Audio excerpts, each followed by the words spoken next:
जय हिंद प्रिय साथियों। मैं आर के स्वामी आप सभी का स्वामी क्लासेस फाजिलिका में स्वागत करता हूं।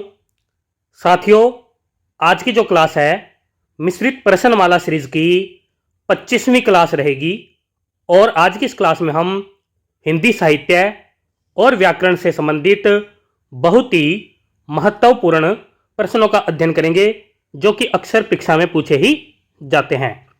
साथियों, आज की जो क्लास है उन सभी प्रतियोगी परीक्षाओं के लिए बहुत ही महत्वपूर्ण होने वाली है जिन प्रतियोगी परीक्षाओं में हिंदी साहित्य और व्याकरण से संबंधित प्रश्न पूछे जाते हैं।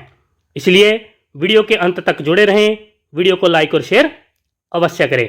अगर आप हमारे YouTube चैनल पर नए हो तो चैनल को सब्सक्राइब करें, बेल आइकन को अवश्य दबाएं ताकि आप तक नई क्लास का नोटिफिकेशन पहुंच सके। वीडियो से संबंधित PDF प्राप्त करने के लिए आप हमारे टेलीग्राम चैनल को ज्वाइन करें, जहां पर आपको सभी वीडियो से संबंधित PDF प्राप्त हो जाएगी। तो शुरू करते हैं आज की क्लास। देखते हैं पहला प्रश्न। प्रश्न संख्या 1। शिव शंभु के चिट्ठे रचना किसकी है? ए विकल्प में है बाल कृष्ण भट्ट जी, बी विकल्प में है बाल मुकुंद गुप्त जी, सी विकल्प में है धर्मवीर भारती जी और डी विकल्प में है रांगे राघव जी। सभी साथी प्रश्न संख्या डालकर उत्तर देंगे। प्रश्न संख्या 1 का उत्तर जो साथी बी विकल्प को चुन रहे हैं बिल्कुल सही है, यानी कि यह रचना बाल मुकुंद गुप्त जी की मानी जाती है। आगे देखते हैं प्रश्न संख्या 2। कवियों की उर्मिला विषयक उदासीनता निबंध किसका है? ए विकल्प में है लक्ष्मी नारायण लाल जी, बी विकल्प में है सुमित्रा नंदन पंत जी, सी विकल्प में है महावीर प्रसाद द्विवेदी जी और डी विकल्प में है उदय प्रकाश जी। क्या उत्तर सही होना चाहिए? प्रश्न संख्या 2 का उत्तर जो साथी सी विकल्प को चुन रहे हैं बिल्कुल सही है, यानी कि यह निबंध महावीर प्रसाद द्विवेदी जी का माना जाता है। आगे देखते हैं प्रश्न संख्या 3। अधिकार सुख कितना मादक किंतु सारहीन है, यह पंक्ति किसकी है? ए विकल्प में है अज्ञे जी, बी विकल्प में है विश्वनाथ जी, सी विकल्प में है अमृत राय जी और डी विकल्प में है जयशंकर प्रसाद जी। क्या उत्तर सही होना चाहिए? सभी साथी उत्तर देंगे। अधिकार सुख कितना मादक किंतु सारहीन है, यह पंक्ति किसकी है? प्रश्न संख्या 3 का उत्तर जो साथी डी विकल्प को चुन रहे हैं बिल्कुल सही है, यानी कि यह पंक्ति जयशंकर प्रसाद जी की मानी जाती है और यह पंक्ति जयशंकर प्रसाद जी के नाटक स्कंदगुप्त से ली गई है। सभी साथी याद कर लेंगे। आगे देखते हैं प्रश्न संख्या 4। निम्नलिखित में से किस विकल्प में पात्र और नाटक सही सुमेलित नहीं है? नीचे 4 विकल्प दिए गए हैं, सही विकल्प का चयन करेंगे। पात्र और नाटक किस विकल्प में सही सुमेलित नहीं है? सभी साथी उत्तर देंगे। क्या उत्तर सही होना चाहिए? ए, बी, सी या फिर डी? प्रश्न संख्या 4 का उत्तर जो साथी डी विकल्प को चुन रहे हैं बिल्कुल सही है, यानी कि गांधारी पात्र जो है भारत दुर्दशा नाटक का नहीं है। गांधारी पात्र धर्मवीर भारती जी द्वारा रचित अंधा युग नाटक का माना जाता है। देवसेना चंद्रगुप्त नाटक का पात्र है। विशु कोणार्क नाटक का पात्र है। सावित्री आधे अधूरे नाटक का पात्र है। सभी साथी याद कर लेंगे। आगे देखते हैं। प्रश्न संख्या 5, निम्नलिखित में से किस विकल्प में उपन्यास और पात्र सही सुमेलित है? नीचे 4 विकल्प दिए गए हैं, सही विकल्प का चयन करेंगे। निम्नलिखित में से किस विकल्प में उपन्यास और पात्र सही सुमेलित है? ए विकल्प में है अंधेरे बंद कमरे नीलिमा, बी विकल्प में है त्याग पत्र तारा, सी विकल्प में है झूठा सच सोफिया और डी विकल्प में है रंगभूमि मृणाल। क्या उत्तर सही होना चाहिए?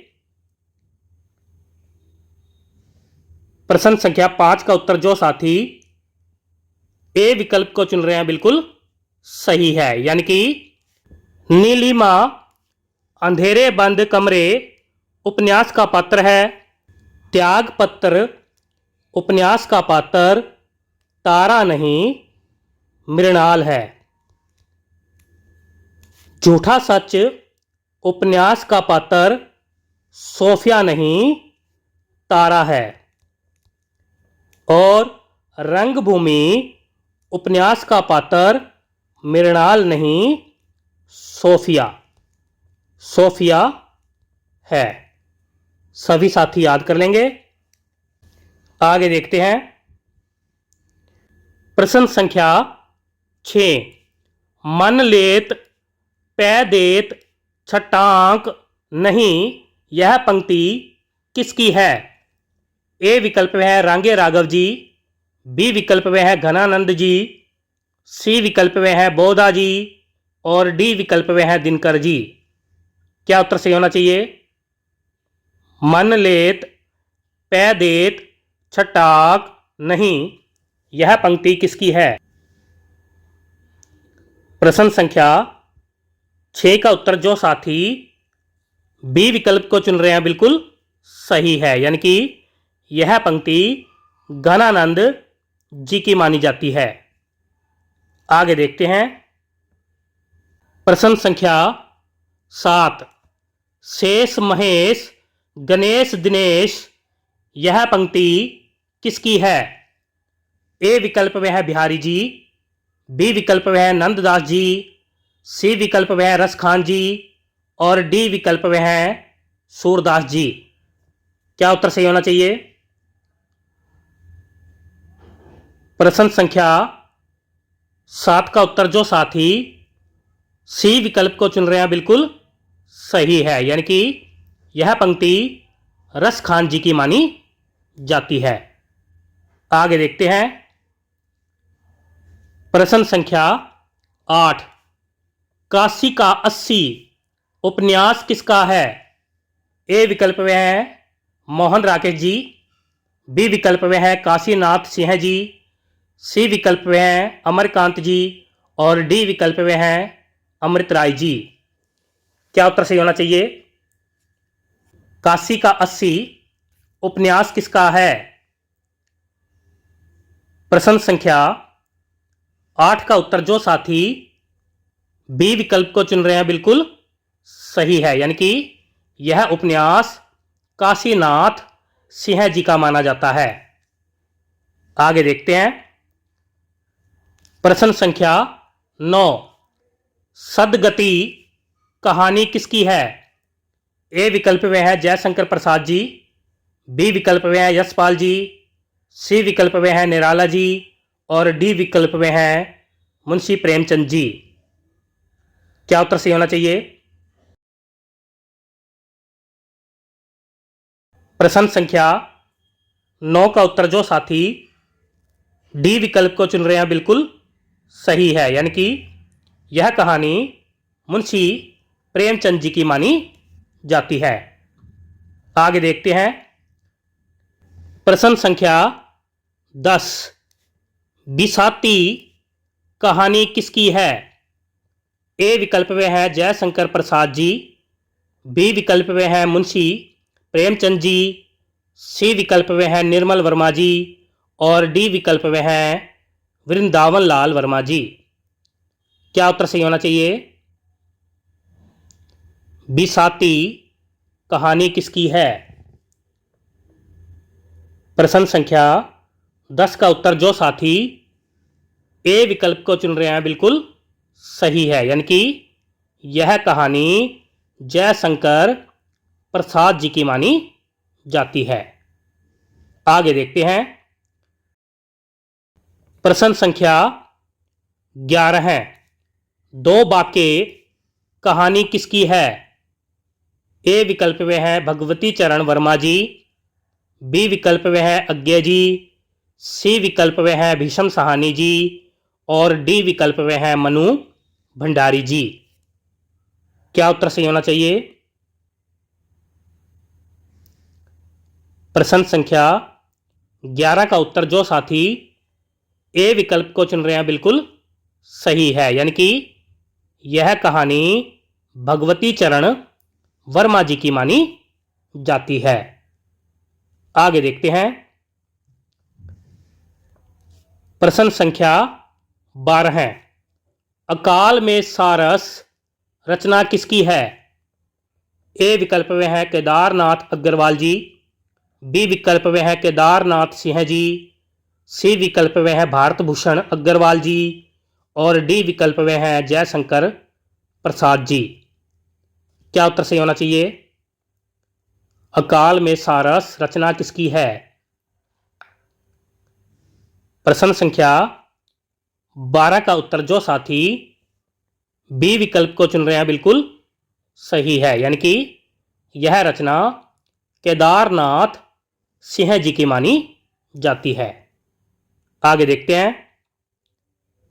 प्रश्न संख्या 13 है, संस्यात्मा रचना किसकी है? ए विकल्प में है जगदीश गुप्त जी, बी विकल्प में है केदारनाथ अग्रवाल जी, सी विकल्प में है जयशंकर प्रसाद जी और डी विकल्प में है ज्ञानेंद्र पति जी। क्या उत्तर सही होना चाहिए? प्रश्न संख्या 13 का उत्तर जो साथी डी विकल्प को चुन रहे हैं बिल्कुल सही है, यानी कि यह रचना ज्ञानेंद्र पति जी की मानी जाती है। आगे देखते हैं। प्रश्न संख्या 14 है, अग्निलीक रचना किसकी है? ए विकल्प में है केदारनाथ सिंह जी, बी विकल्प में है अज्ञे जी, सी विकल्प में है निर्मल वर्मा जी और डी विकल्प में है भारत भूषण अग्रवाल जी। क्या उत्तर सही होना चाहिए? प्रश्न संख्या 14 का उत्तर जो साथी डी विकल्प को चुन रहे हैं बिल्कुल सही है, यानी कि यह रचना भारत भूषण अग्रवाल जी की मानी जाती है। आगे देखते हैं। प्रश्न संख्या 15 है, आत्मजयी रचना किसकी है? ए विकल्प में है ज्ञानेंद्र जी, बी विकल्प में है इलाचंद्र जोशी जी, सी विकल्प में है कुंवर नारायण जी और डी विकल्प में है नागार्जुन जी। क्या उत्तर सही होना चाहिए? सभी साथी उत्तर देंगे। एक बार सभी साथी वीडियो को लाइक और शेयर कर दें। प्रश्न संख्या 15 का उत्तर जो साथी सी विकल्प को चुन रहे हैं बिल्कुल सही है, यानी कि यह रचना कुंवर नारायण जी की मानी जाती है। आगे देखते हैं। प्रश्न संख्या 16 है, वंदे वाणी विनायको निबंध संग्रह किसका है? ए विकल्प में है आचार्य रामचंद्र शुक्ल जी, बी विकल्प में है नंद दुलारे वाजपेयी जी, सी विकल्प में है राम वृक्ष बेनीपुरी जी और डी विकल्प में है रामविलास शर्मा जी। क्या उत्तर सही होना चाहिए? प्रश्न संख्या 16 का उत्तर जो साथी सी विकल्प को चुन रहे हैं बिल्कुल सही है, यानी कि यह निबंध संग्रह राम वृक्ष बेनीपुरी जी का माना जाता है। आगे देखते हैं। प्रश्न संख्या 17 है। मेरा परिवार रेखा चित्र संकलन किसका है? ए विकल्प में है अज्ञे जी, बी विकल्प में है महादेवी वर्मा जी, सी विकल्प में है श्री राम शर्मा जी और डी विकल्प में है जैनेन्द्र जी। क्या उत्तर सही होना चाहिए? प्रश्न संख्या 17 का उत्तर जो साथी बी विकल्प को चुन रहे हैं बिल्कुल सही है, यानी कि यह रेखा चित्र संकलन महादेवी वर्मा जी का माना जाता है। आगे देखते हैं। प्रश्न संख्या 18 है। रस मीमांसा आलोचनात्मक रचना किसकी है?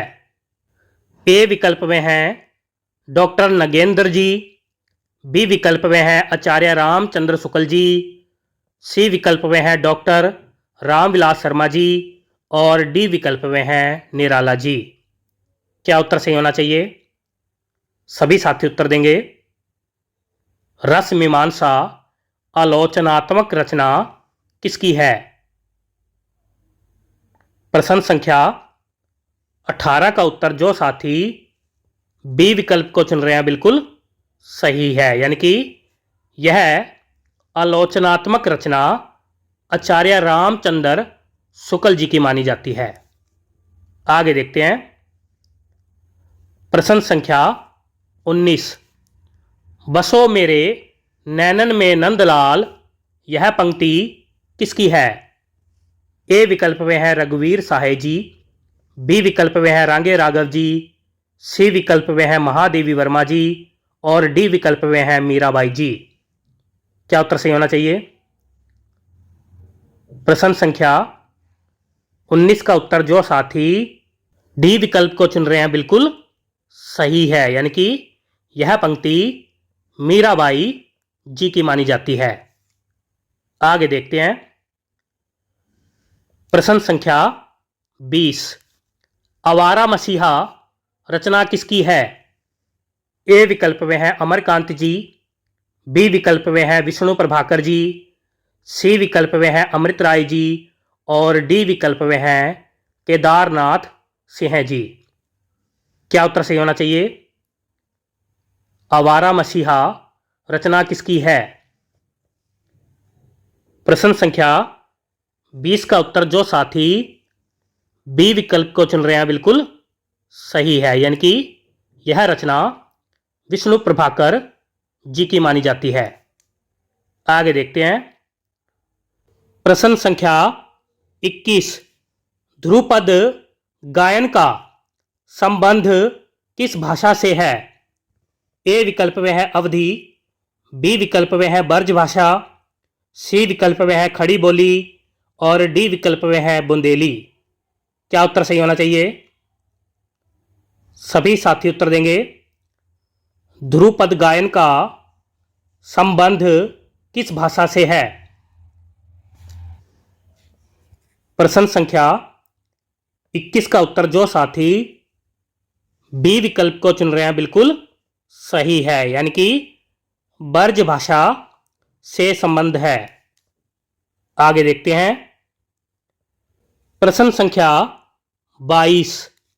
आगरा, मथुरा और धौलपुर क्षेत्र में कौन सी बोली बोली जाती है? ए विकल्प में है खड़ी बोली, बी विकल्प में है ब्रज भाषा, सी विकल्प में है अवधी और डी विकल्प में है भोजपुरी। क्या उत्तर सही होना चाहिए? सभी साथी उत्तर देंगे। प्रश्न संख्या 22 का उत्तर जो साथी बी विकल्प को चुन रहे हैं बिल्कुल सही है, यानी कि आगरा, मथुरा और धौलपुर क्षेत्र में ब्रज भाषा बोली जाती है। आगे देखते हैं। प्रश्न संख्या 23। काकल्य वर्ण कौन सा है? ए विकल्प में है व, बी विकल्प में है य, सी विकल्प में है र और डी विकल्प में है ह। क्या उत्तर सही होना चाहिए? प्रश्न संख्या 23 का उत्तर जो साथी डी विकल्प को चुन रहे हैं बिल्कुल सही है, यानी कि ह वर्ण एक काकल्य वर्ण है। आगे देखते हैं। प्रश्न संख्या 24, निम्नलिखित में से कौन सा शब्द वर्तनी की दृष्टि से शुद्ध है? नीचे 4 विकल्प दिए गए हैं, सही विकल्प का चयन करेंगे। वाल्मीकि शब्द की सही वर्तनी बतानी है। प्रश्न संख्या 24 का उत्तर जो साथी ए विकल्प को चुन रहे हैं बिल्कुल सही है, यानी कि ए विकल्प में वाल्मीकि शब्द की सही वर्तनी है। आगे देखते हैं। प्रश्न संख्या 25, गंधर्व, जगत प्राण, पव, पवमान और वात किसके पर्यायवाची शब्द हैं? ए विकल्प में है पवन, बी विकल्प में है दिन, सी विकल्प में है आग और डी विकल्प में है धरती। क्या उत्तर सही होना चाहिए? सभी साथी उत्तर देंगे। प्रश्न संख्या 25 का उत्तर जो साथी ए विकल्प को चुन रहे हैं बिल्कुल सही है, यानी कि यह सभी शब्द पवन शब्द के पर्यायवाची माने जाते हैं। आगे देखते हैं। प्रश्न संख्या 26, मेरु, आद्री, कूट, महीधर और नग किसके पर्यायवाची शब्द हैं? ए विकल्प में है पृथ्वी, बी विकल्प में है पर्वत, सी विकल्प में है पत्थर और डी विकल्प में है मौसम। क्या उत्तर सही होना चाहिए? सभी साथी उत्तर देंगे। प्रश्न संख्या 26 का उत्तर जो साथी बी विकल्प को चुन रहे हैं बिल्कुल सही है, यानी कि यह सभी शब्द पर्वत के पर्यायवाची माने जाते हैं। आगे देखते हैं। प्रश्न संख्या 27, निम्नलिखित में से कौन सा विदेशी शब्द है? ए विकल्प में है आदमी, बी विकल्प में है इज्जत, सी विकल्प में है औरत और डी विकल्प में है उपर्युक्त सभी। क्या उत्तर सही होना चाहिए? सभी साथी उत्तर देंगे। प्रश्न संख्या 27 का उत्तर जो साथी डी विकल्प को चुन रहे हैं बिल्कुल सही है, यानी कि उपर्युक्त सभी शब्द विदेशी हैं और यह तीनों शब्द अरबी भाषा के माने जाते हैं। आगे देखते हैं। प्रश्न संख्या 28, गमला और आलपिन किस भाषा के शब्द हैं? ए विकल्प में है अरबी, बी विकल्प में है पुर्तगाली, सी विकल्प में है जापानी और डी विकल्प में है अंग्रेजी। क्या उत्तर सही होना चाहिए? प्रश्न संख्या 28 का उत्तर जो साथी बी विकल्प को चुन रहे हैं बिल्कुल सही है, यानी कि यह दोनों शब्द पुर्तगाली भाषा के माने जाते हैं। आगे देखते हैं। प्रश्न संख्या 29, गम्य शब्द का कौन सा विलोम शब्द है? ए विकल्प में है निर्गम, बी विकल्प में है निर्गम्य, सी विकल्प में है अगम्य और डी विकल्प में है उपर्युक्त सभी। क्या उत्तर सही होना चाहिए?